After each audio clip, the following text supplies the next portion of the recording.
Counterspy.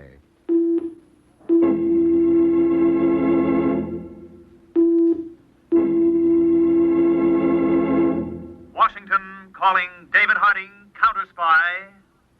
Washington calling David Harding, Counterspy. Harding, Counterspy. Calling Washington.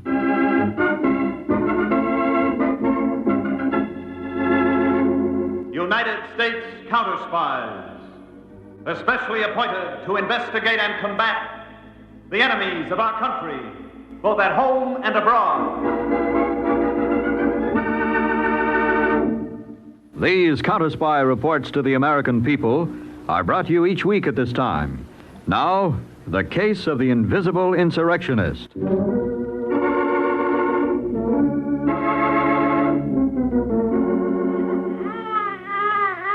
Maria, the baby is crying again. See, she does not sleep. And the doctor says it is sleep that she needs. I know, Maria. It is no good for her here in the city of New York. It is no good here for all of us, Juan. We should go back to Puerto Rico. We will go back soon, Maria. Now, please try to make her stop. Please, my Maria. See, I will try.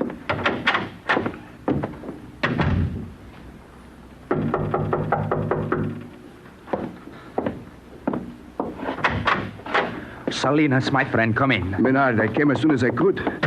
On the telephone, you sounded troubled. What is it? Salinas, we have been cheated. Cheated? I do not understand. The man who promised to give us jobs in the mill in New Jersey. You do not mean Mr. Franklin? See, Mr. Franklin, the man to whom we all gave $50.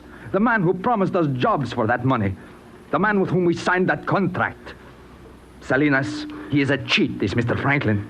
Menard, how do you know this? I have been there today in New Jersey. You went to the mill? Mill? There is no mill, my friend. It is all untrue. No mill? No job? My $50 gone? Yours and mine and all our friends who have come here from Puerto Rico for work. We must go to the police, Salinas. No. But this man Franklin must be punished. First, we will go to this man, Franklin. I know where his office is. We will get what is rightfully ours in our own way.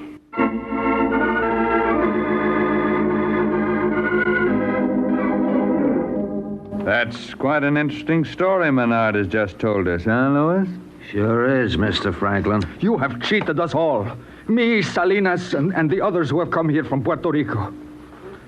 I want my money back, Mr. Franklin. So you want your money back, Menard. And you, Salinas? You don't feel the same way about it, huh, Salinas? See, he does. Tell him, Salinas. No harm will come to Menard. You promised, Mr. Franklin. Salinas. You were smart to bring him here, Salinas. I do not understand. You promise you will not harm Menard. Mr. Franklin always keeps his word. That's correct, Louis. I'll just see that Menard gets back to Puerto Rico. With what he knows now, it'd be unwise to allow him to remain here. Salinas, you are this man's accomplice. You have helped him steal from me and your other friends. It had to be done, Menard. To take money from people who have so little. Oh, it was not for the money.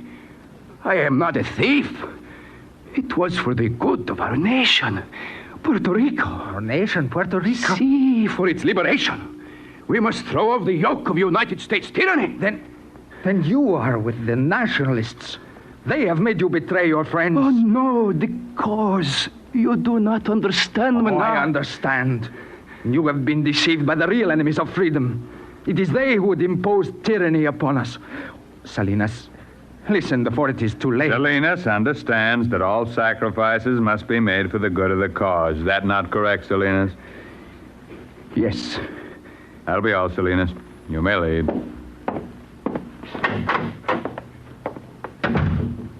I cannot believe this, Salinas. All our lives we were such friends. Louis, Menard is shocked. Suppose you give him some shock treatment. Sure, Mr. Franklin.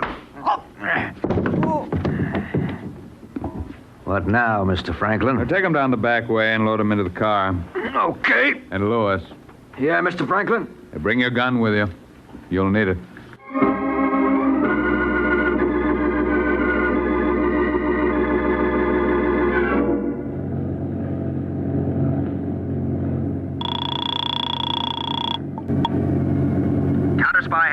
office. Mr. Harding's office. Braden, this is Harry Peters, phoning from Counterspy Patrol Boat 41. I just received word that Mr. Harding's been trying to contact me. Yes, Mr. Harding left hurriedly for a conference at the State Department with Mr. Jordan of the Puerto Rican Affairs Division. He instructed that you meet him in his car outside the State Department building at 11. The conference will be over by then. Mr. Harding said it was an urgent matter. Got it, Braden. I'll be there.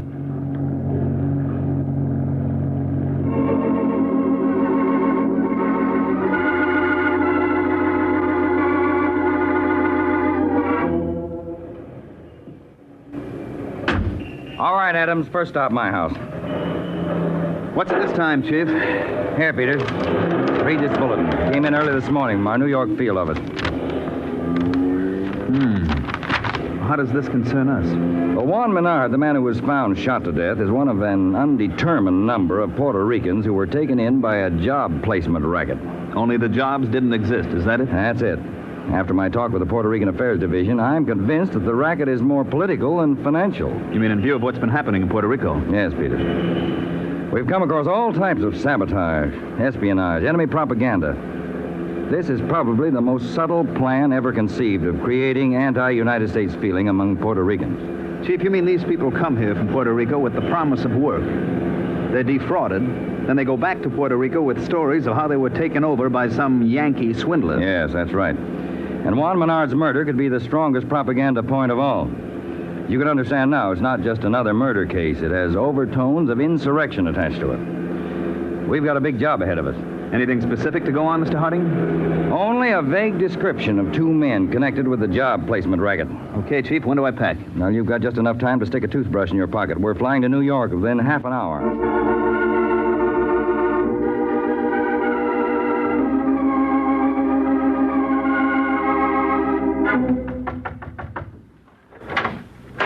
Yes?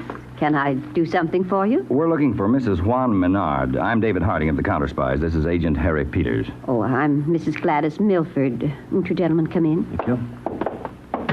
Mrs. Menard is out to have a drug prescription filled. It's for the youngest of the children, the baby. I take it you're here concerning her husband. Yes, that's right. Are you a friend? I suppose so, in a sense. I'm with the Welfare League. We give family counseling and aid in such neighborhoods as this. Mm-hmm. You've known the Menards for long, Mrs. Milford? Since they arrived here several months ago, I've arranged for the two older children to go to day nursery. At the moment, I'm looking after the infant in the next room. I see. Well, is there anything you could tell us about Juan Menard? I knew little about Mr. Menard. We met only once. This has been a terrible blow to his wife. Yes. We're doing everything for her we possibly can. Oh, did the baby cry, Mrs. Maria, these men are from the Counterspies.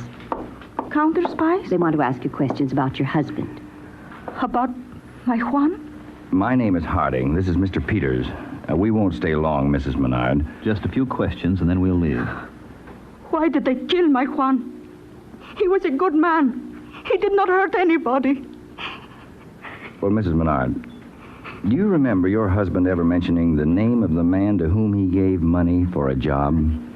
He did not tell me the name of this man. Oh, the baby, I must go to I'll take care of her, Maria. Give me the medicine. See? Now, you do what you can to help Mr. Harding. Oh, gracias, Mrs. Milford. Gracias. Now, Mrs. Menard, who were the other men who gave money to this person? Please, I do not want to talk about it. Juan is dead. You cannot bring him back. No, Mrs. Menard, but we can bring his murderer to justice. Justice? There is no justice in this place. We should have never come. My Juan would still be alive. Mrs. Menard, your husband was sacrificed to an evil political cause. I do not know about politics. I only know that we came here and my husband was killed. I only know that it is bad here, that the people here are bad, But, that we cannot... Mrs. Menard, listen to me. That's exactly what certain people want all Puerto Ricans to believe. Now, if we don't find your husband's murderer, if you don't help us, there'll be other murders. More than that, there'll be possibly a great deal of bloodshed in your homeland. Now, you wouldn't want other wives and other families to suffer as you have, needlessly. Would you? Would you, Mrs. Menard? No. No, I would not want that. Then who were the other men who gave money for jobs? Well, when Pedro Salinas told them about it, they all gave. Pedro Salinas. See, Salinas and Juan have been friends for many years. Where can we get in touch with Salinas? I do not know where he lives. He was here with Juan the night that... He left the house with Juan that night, Mrs. Menard? See. And you don't know where we can find Salinas? Oh, the girl he has, Lola, maybe she knows. You have her address? Oh, no, but she works at a restaurant on 110th Street. It's called El Toro. I see. You will find the one who killed my Juan. We're going to try, Mrs. Menard. And we'll start looking with Pedro Salinas' girlfriend, Lola.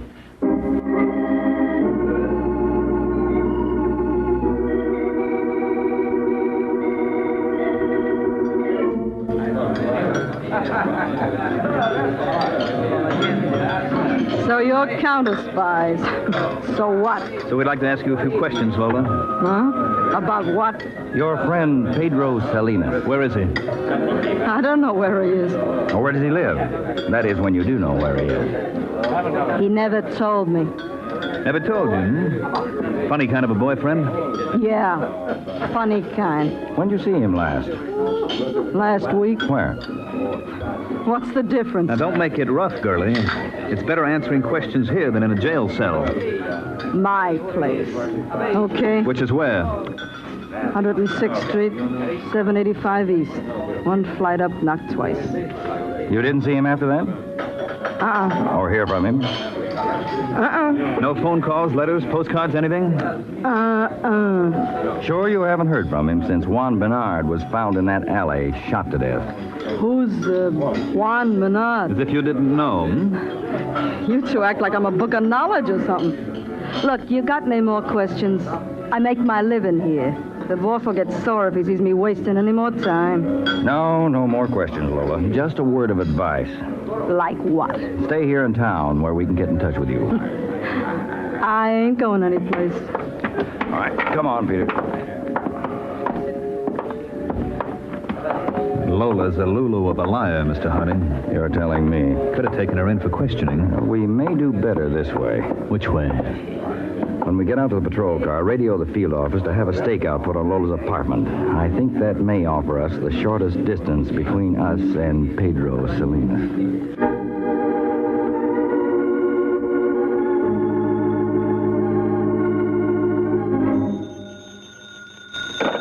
Hello. Mr. Franklin, this is Pedro Salinas. Salinas, where have you been? Why haven't you called me since the other night? I have been hiding. After what happened to Juan Bernard, I was afraid. I'll explain that later. I want you to bring me the contract, the one you've been persuading your friends to sign. You still have it, don't you? Yes. All right, bring it to me. And not at the office here. I'll be at the warehouse near Mott Street. You know where.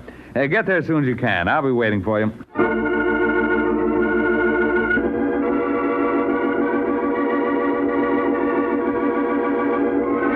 All right, Salinas. I'll take that contract now. Mr. Franklin, you promised that no harm would come to Juan Bernard. He was my friend. What has become of your feelings for the cause? That should be far above personal consideration, Salinas. You promised me. It couldn't be helped. He made things difficult for Lewis. Isn't that correct, Lewis? That's right, Mr. Franklin. You lied to me, both of you. You wanted Juan dead. You're trying my patience, Salinas. You give me the paper with the signatures. Do like Mr. Franklin says. I do not have them. What? I did not bring them with me. What are they, Salinas? I will not tell. Lewis. Okay. My arm. My arm. I'll break it off. The paper, Salinas. No. I will not tell. I will. Come on. Stop. Please, stop. I can't stand it. The paper. It's in the house of Juan Bernard. Oh. He's out on his feet. Now, Lewis, we'll visit Mrs. Menard. We'll leave Salinas here. That way, Mr. Franklin? No, Lewis, not that way. This way.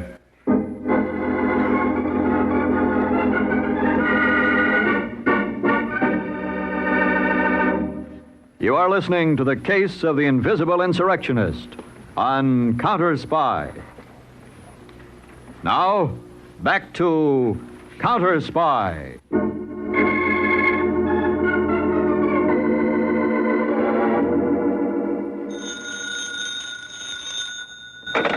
New York Counterspy Field Office, Harding speaking. Yes, I certainly do. Go ahead. Yes, I have that. Well, thank you very much. Yes, of course, I'll let you know what happens. Goodbye. Peters, order a car to be ready for us out front immediately. What's up, Chief? That was Lola. Salinas told her to call us in case of trouble. Does she know where we can locate Salinas? Yes, Peters, if we're not too late.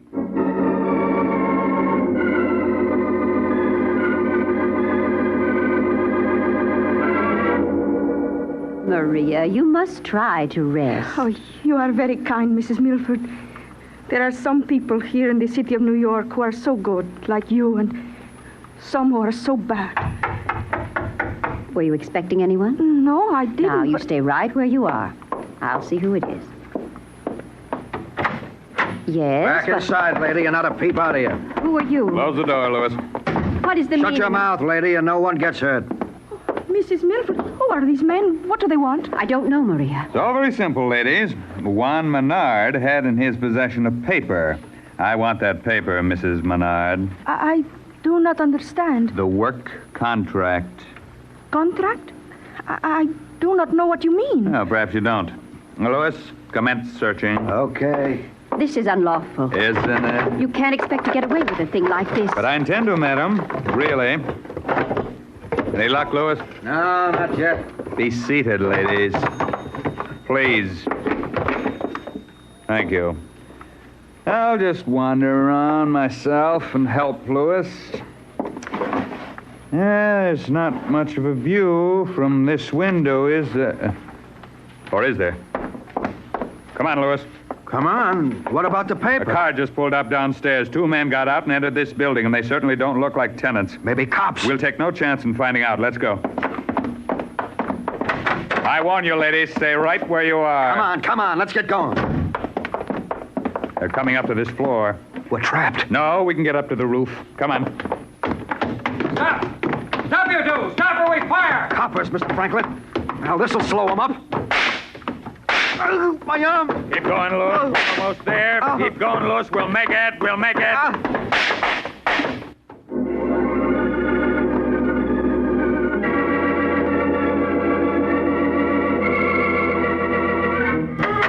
Now, they made it, Mr. Harding. They got away over the roofs. Well, their luck won't hold out, Peters. We'll get them. Plenty of bloodstains on the stairs leading to the roof. One of them is hurt. He'll have to get to a doctor sometime. Everything all right here in the Menard apartment? No damage. Just woke up the baby. Mrs. Milford's inside helping Mrs. Menard. Did your men catch them, Mr. Harding? No, Mrs. Milford. This has been terribly upsetting for Maria. Yes, that poor woman's had plenty of trouble. They said they wanted a paper, a contract of some kind. Yes, we knew that from Pedro Salinas.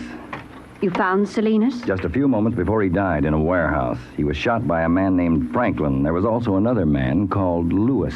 Salinas told us to get here fast. Well, did those two find the paper? I don't think so. Good. All right, Peters, you get started on that other matter while I take up where those two left off.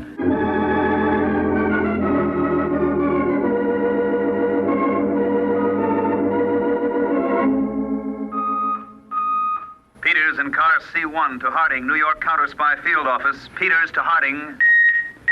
Harding, go ahead, Peters. Chief, I checked on Franklin at the address Salinas gave us. And? It was an office, but right now it's just an empty space. Whoever was there pulled out like a fast freight. Did you get any leads from anybody in the building? It was strictly a dead end, Chief. No one knows the man called Franklin or his helper, Lewis. All right, Peters. You may as well come back here to the field office. You had no luck either, I fared much better. You mean you found that contract in the Menard apartment? Yes, I sent the paper down to the lab for analysis. By the time you get back here, we should have a report on it.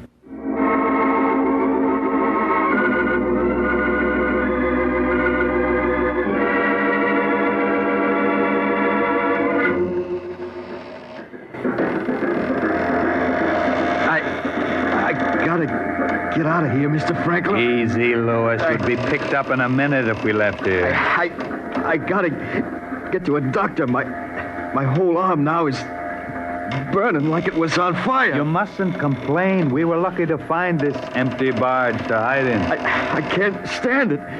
Honest. You'll survive, I'm sure. Yeah. You can talk. You ain't got a slug in you. I don't want to die. If I stay here, I'll die. Believe me, I sympathize with you, but you have the counterspies to thank for your pain, not me. I'm getting to a doctor. Wait a minute. Let go of me. Are you crazy? You'll be caught. I'm giving up. I'll wind up in one piece that way. Get back down. Oh, my arm. You're not giving up. I'm not letting you. That gun ain't gonna help you, Franklin. You fire one shot, and coppers will be swarming all over the spot. I'm not going to use it for firing, Lewis. I'm going to use the butt end for another purpose. This.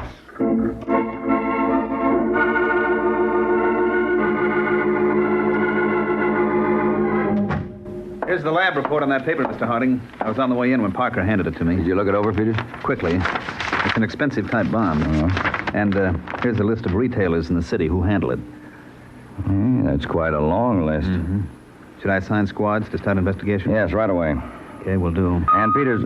Oh, wait, just a minute. Agent Braden to Harding. Braden to Harding. Come in, Braden. The body of a man who'd been shot in the right arm was found a few minutes ago by one of our harbor patrols. Hey, go ahead, Braden. It was found in an empty barge. Report indicates death was due to severe blows at the base of the head. Identification in clothing shows him to be Lewis Troy. All right, Braden. Thank you. The man called Lewis. Mm-hmm. Well, Chief, that leaves one to go. Franklin. Yes. Well, I'll get to work on that list of paper dealers. We'll see where that leads us.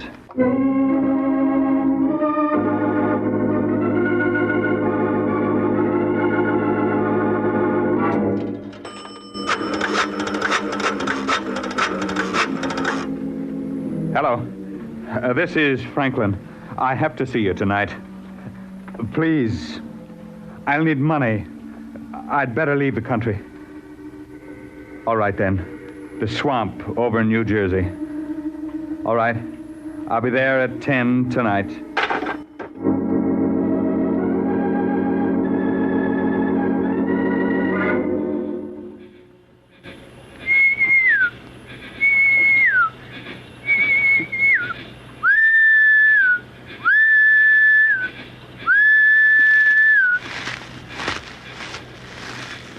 So late. I thought you weren't coming. I was unavoidably detained, Franklin. You brought the money for me, Mrs. Milford? I brought exactly what you need.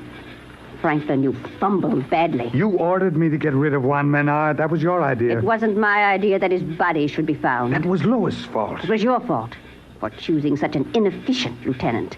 Was it Lewis's fault that you permitted that contract to get out of your hands so that you had to come to the Menard apartment while I was there? How did I know you were there? I had to act quickly. So quickly you were almost caught by Harding. Franklin, your stupidity has put the entire cause in jeopardy. I and the others worked for months, years, to gain a solid foothold in Puerto Rico, where we could threaten the snug bourgeois safety of the United States. But I tell you... Be quiet. It took me years to place myself in a position in New York where I could help with the eventual overthrow of the capitalistic enemy. And you almost spoiled everything. You haven't been exposed, Mrs. Milford. You can still operate safely. Through no help of yours. You put our schedule for the coup in Puerto Rico at least 6 months behind. We've waited so long, we can wait that much longer. Perhaps we can, Franklin. But you can't.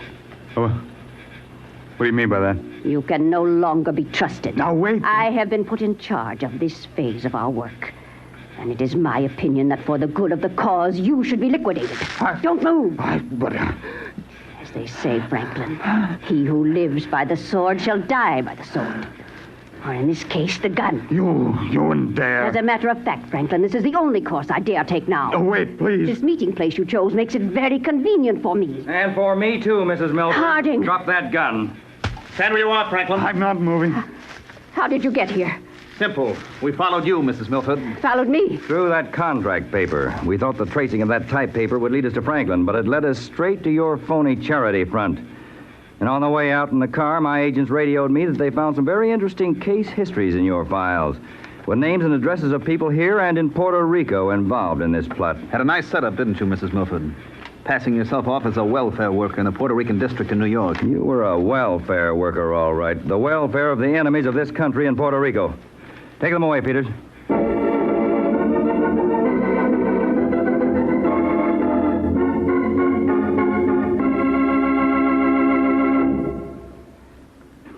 Tonight's Counterspy program, originated in New York, was directed by Marks B. Loeb, dramatized by Edward J. Adamson, and featured Don McLaughlin and Mandel Kramer.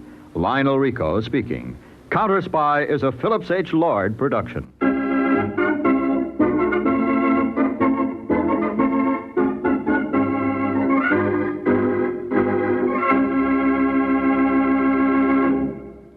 Three chimes mean good times on NBC.